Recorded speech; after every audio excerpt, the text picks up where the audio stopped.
বাতাসটা বেশ ভালো আছে। পালাটা আগের থেকে বরজ অনেক অনেক উপর। আমি তো ওই ডিএটার ঠিক দক্ষিণে ঘুরলে না এর মহিমাটা আলাদা হয়। খাবার পড়িয়েছে, খাবার পড়ে আছে শুধু আর কি সে লিবে জাম হয়ে যাবে। জৈবিক পদ্ধতিতে যে বরজের জৈব আর পানি মোটা ইয়ে পান হোক মোটা যে মোটা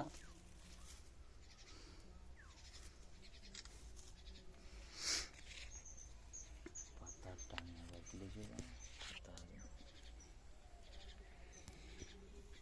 খাবার পড়ে আছে মোটামুটি।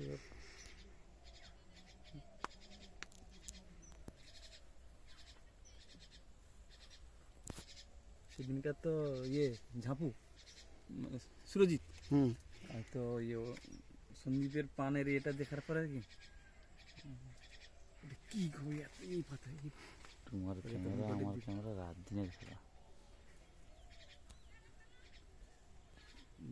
করে দীপঙ্কর যেন কাহিনী তাহলে খাবার লেগেছে মারে হইতে পারে। আপনার নাম কি আছে? পুলকেশ মন্ডল। কতদিন জৈবিক পদ্ধতিতে এসেছেন? আমি আজ 4 মাস জৈবিক পদ্ধতিতে এসেছি। 4 মাস এখনো পূরণ হয়নি, 4 মাস, হ্যাঁ প্রায় 4 মাস। তো 4 মাসে জৈবিক পদ্ধতিতে এসে আগে আমার বরজের পান একেবারে ছোট ছিল, অবিক্রি পান। এখানটায় কি সে পান আছে মনে হয় আগের পান? আছে নিচের দিকে হয়তো আছে একাধরা, এই ধরনের কিছু পান আছে, এই সমস্ত টাইপের পান, এই পানগুলো আছে।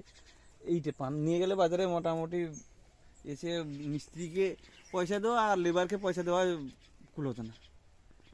সার মারবো কথা দোকান বাকি ধার বাকি করতে করতে ঘরের জিনিস বন্ধক দিয়ে জিনিস সার নিয়ে এসে দেওয়া হয়েছে, কিন্তু কিছুই লাভ হয়নি। তবে কত টাকা দোকান বাকি হয়েছিল? প্রায় 50,000 টাকার মতো দোকান বাকি হয়েছে। রাসায়নিক সার গেলেই প্যাকেট প্যাকেট এনপিকে রাসায়নিক সার দিচ্ছে, নিয়ে এসে মারছি। কিন্তু এই আমার সন্দীপ ভাইয়ের সঙ্গে আমার মামা ছেলে দেখা হতে বলে তুমি আমি একজনের সঙ্গে জৈবিক পদ্ধতিতে বড় চালাই, তুমি দেখাও। আমারও দেখে বলে দীপঙ্কর জানা বামনখালি বাড়ি, নিয়ে এসে দেখালাম। দেখাতে মোটামুটি এখন বিক্রিযোগ্য পান হয়েছে, আগের থেকে অনেক উন্নত হয়েছে। সার মারার পরে কি আপনি কাজ পেয়ে গিয়েছিলেন সঙ্গে সঙ্গে? সার মারার 10-15 দিন পর থেকেই মোটামুটি একটা রেজাল্ট পেয়েছি, কম বেশি একটু রেজাল্ট পেয়েছি। যে পুরো মাত্রায় রেজাল্ট পাইনি, কারণ একটা তার পদ্ধতিতে আসতে হলে একটু আমাকে সার প্রয়োগ করতে হবে, তারপরে তো সঙ্গে সঙ্গে হুট করে তো আর তার রেজাল্ট পাওয়া যায় না। তবে 1 মাস পর থেকে মোটামুটি রেজাল্ট পেয়ে গেছি। বাড়ির কন্ডিশন থেকে শুরু করে পাতার কালার, পাতার মোটা, সমস্ত দিক থেকে মোটামুটি একটা। আপনার এমনিতে টাকার অঙ্ক যেভাবে টাকা পেতেন মার্কেট থেকে, যে পান বিক্রি করে যেভাবে টাকা পেতেন, এখন কি বেড়েছে না কমেছে? মার্কেট থেকে পান বিক্রি করে এলে তো লেবার পেমেন্ট করতেই আমি পারতাম না, এমন পরিস্থিতি ছিল। এখন লেবার পেমেন্ট করে সারপত্র দিয়েও দেনা মেটানো সম্ভব হবে? না, কিছুটা সম্ভব হয়েছে। 10-20 হাজার টাকা দেনা মেটাতে পেরেছি। তবে এখনো দেনা আছে, তবে আগের দেনা। আচ্ছা, এখন করার মধ্যে কোনো দেনা হয়েছে আপনার? না, এখন মোটামুটি যেটা আসছে ওটাই হচ্ছে দিয়ে আর দেনা মিটছে। এখন সার দিয়ে আর দেনা সবাই বলছে জৈবিক পদ্ধতিতে বেশি খরচ, আপনার ক্ষেত্রে কি মনে হচ্ছে? না, জৈবিক পদ্ধতিতে বেশি খরচ নয়, যে খরচ তার থেকে লাভ বেশি।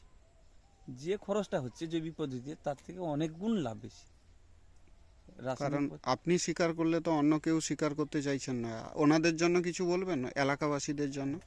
ওনাদের জন্য বলবো যে এসে আপাতত বাড়ি দেখো, আপনারা চালাচ্ছেন আমিও চালাচ্ছি, এসে দেখো, দেখে তবে উপলব্ধি করো যে হ্যাঁ এই পদ্ধতিতে বাড়ি চলালে চলবে এবং উন্নতি করা যাবে। এইভাবে রাসায়নিক পদ্ধতিতে বাড়ি চালালে ওই রোগ তো আসবেই, রোগের কোনো ব্যাপার নেই, রোগ পিছনে লেগেই থাকবে। তো রোগের জন্য কোনো সার ওষুধই মারা হয়।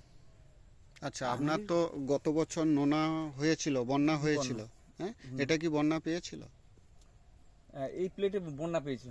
এই তাতে বাড়ি- কোনো এই যে সারপত্র মানে জৈব সার মারছেন বা জৈবিক পদ্ধতিতে যে বাগান চালাচ্ছেন, তাতে কোনো সমস্যা হয়েছে কোনো এখনো পর্যন্ত? কোনো সমস্যা হয়নি। এই তো অনেকে রাসায়নিক পদ্ধতি চালাচ্ছে, মানে ওই সাইড হলুদ হয়ে, পান হলুদ হয়ে সমস্ত নোনায় শেষ হয়ে যাচ্ছে।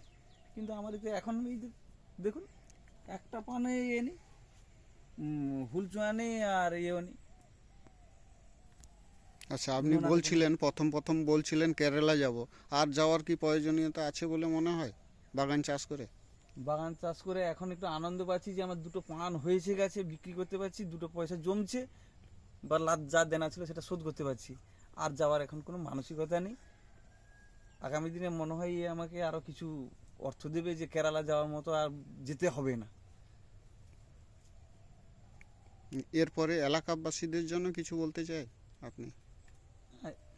এলাকাবাসী তো অনেকে আমার বর্জে এসেছিল, এসে আর কি দেখে বলে, কে দেখছে অমুক লোক একটু দেখছে, ওরে ভালো চলছে। তারা বলছে যে দেখি দানা তো যখন চলছে ভালো, আর আমাকে দেখিব যদি দেখে, দেখাও, কোনো অসুবিধা নেই, ভালো, বরঞ্চ আরো তোমার বড় পানও পড়বে আর ভালো হবে। জৈব না না, দিতে পারলে- সেই যে ধারণা ছিল সবার মধ্যে, যে ধারণা আছে, আপনি কি তাদের ভুল ভাঙাবেন যে জৈব পদ্ধতিতে নাকি ছোট পাতা হয়?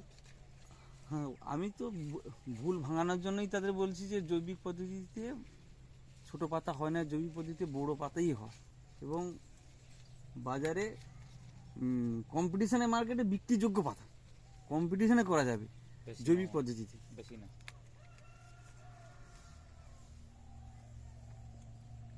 আপনার নামটা?